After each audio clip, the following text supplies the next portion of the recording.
Battlefield 2042 just dropped a huge bombshell, the Battlefield Portal. This will be one of 3 available multiplayer experiences in the new game, featuring content at launch from BF 1942, Bad Company 2, BF3 and 2042. I was lucky enough to be shown a detailed behind the scenes presentation about this on Tuesday. It's quite complex, but I'm going to break it down for you now as simple as possible. At its core, think of this as a giant Battlefield toy box, and within that is an experience builder, giving the players the options to create, share and discover. You'll be able to make your own custom servers and game modes using builder tools and a logic editor, mixing and matching content from all of those Battlefield games that I just mentioned. At launch, this will feature 6 remade fan favourite maps as well as the 7 all-out warfare maps from 2042, bringing the total to 13. The remade maps are as follows. From BF 1942, we've got Battle of the Bulge and El Alamein. From Bad Company 2, Valparaiso and Arica Harbour, and from Battlefield 3, Caspian Border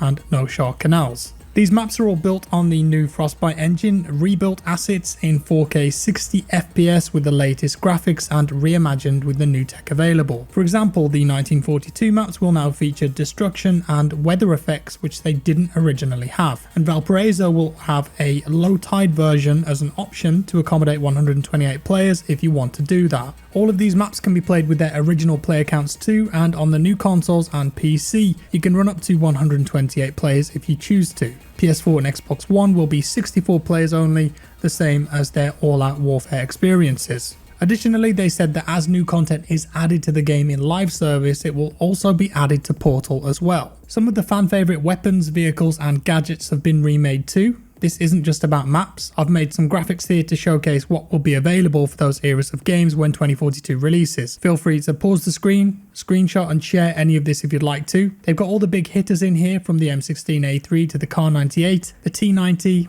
the Havoc. I'm just so glad that they added the B-17 bomber, otherwise known as the Flying Fortress from 1942, because we used to have a blast flying that thing around with multiple crewmates back in the day. So you've got all these tools and toys, what kind of things can you make? Well, they gave us some basic examples which were as follows. Do you want to see World War II soldiers versus BF 2042 soldiers? Do you want to make a free-for-all deathmatch? Do you want to make a gun game with weapons from all of these old Battlefield games plus the new 2042 weapons? Do you want to make a zombies mode? Do you want to do 64 knives versus 64 repair tools? Do you want to see if 20 Tiger tanks could beat 5 M1 Abrams tanks? You make whatever you want really within the limits of the builder. So what are those limits and how do you build stuff? We got to see a demo of a snipers versus shotgun mode being built, and this is done on a web-based platform. The devs told us that web-based means that they can update it freely without having to patch the game, and it is accessible from anywhere, and you don't need a copy of the game to build stuff either, but you will need an EA account.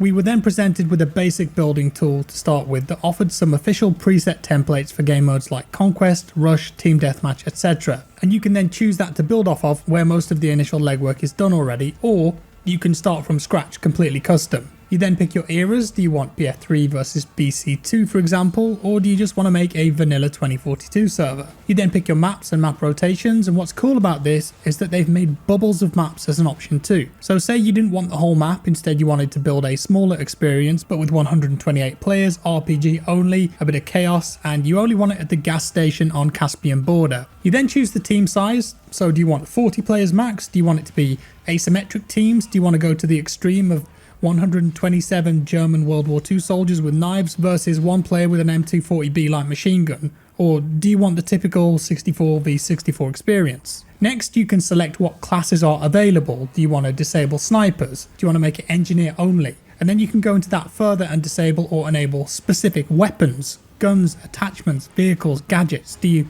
hate frag rounds on shotguns? Well, just turn them off. And this is where it starts to get really crazy, and we've really been given the keys to the castle. The next section was insane, and it offered a level of customization that I'd never seen before in a Battlefield game. And I'm just going to read through some of these toggleable and slider options here and just think about what this means. So you can adjust and change friendly fire, projectile speed, weapon damage, weather, headshot multipliers, aim assist, force reloading of whole magazines, squad revive, slide, sprint, prone, sprint strafe, fall damage, health regen. Turn the HUD on and off for all players, so you can make a proper hardcore mode. Disable the compass, disable pinging, anything that you could think of was there. And then after that section there's AI. Do you want AI to backfill your server? If a player leaves, do you want to test it with all AI? What's the difficulty of the AI? How many AI are allowed on the server? If you wanted to, you could make a PvE experience where it's you in a squad with 3 friends, let's say no health regen, limited ammo versus 124 hard mode AI, and no respawns allowed.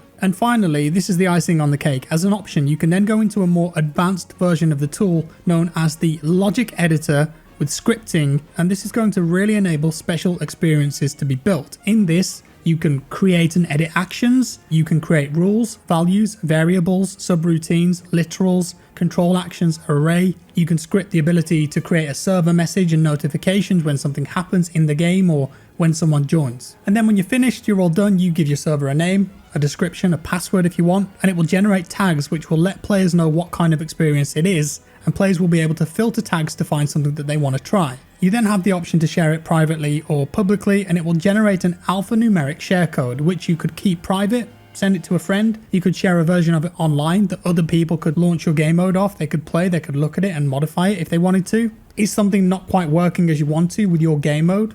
Well, share the editable version of it with someone so they can take a look. Maybe they'll make some suggested logic changes, and then it's your choice if you want to make those changes or not. And as I previously said, if you want to keep it simple and you want to ignore all that and just make a vanilla BF 2042 dedicated server with your favorite maps and rotations and game modes, you could do that. You don't have to get involved with any of the logic stuff if you don't want to, because they've got all those official DICE presets there that you can quickly choose from. So keeping it more vanilla, let's say you wanted to make a World War II server that just runs the 2 remade 1942 maps and only 1942 weapons, gadgets and vehicles.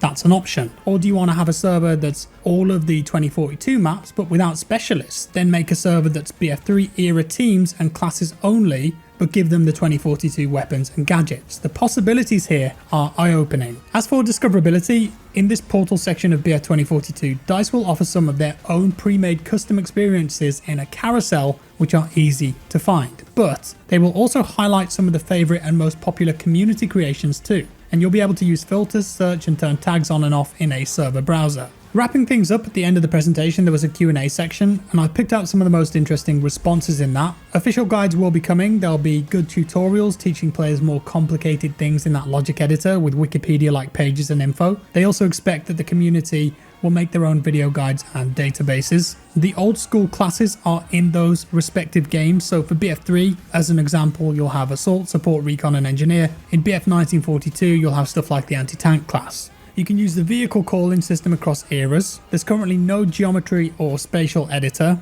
You can't disable specialists. You can't have multiple eras on one team at launch, but you can switch up and out the hardware that they use. There's a classic tuning preset, so you can restore some of the TTK feel, for example, from these older games. You can have a true Bad Company 2 experience where the TTK was the same as that used to be, and you can't prone or sprint strafe. Any server or game mode that you create and then spool up will be on a dedicated server that's hosted by EA, and it's free to create. You've got admin controls on the servers. You can set passwords, kick, ban, set welcome messages and more. The minimum to make a game is 1 player. BF Portal has crossplay in the same way the main game does. Progression is enabled on custom server, but there are checks in place, so if you change too many things, XP gain will be restricted, because in theory you could create a game mode where you could just boost through the ranks really quick, for example, and cheat the system. So there we have it. That's Battlefield Portal at launch. Quite mind-blowing really, and I personally never expected something like this to happen for Battlefield. I've always wanted it to. It really is a love letter to the community, as they were saying. And the reason I'm so hyped about this is just think about what this could become in 2 years from now. A massive Battlefield toy box to play with. Every time that they make new BF 2042 content, whether that's maps, vehicles, guns, gadgets, it will all be available in Portal. So that's going to exponentially grow what's possible there. And what else could Ripple Effect add to Portal themselves that's unique? You know, it could just be more remade maps, more old school weapons and vehicles. But if they wanted to,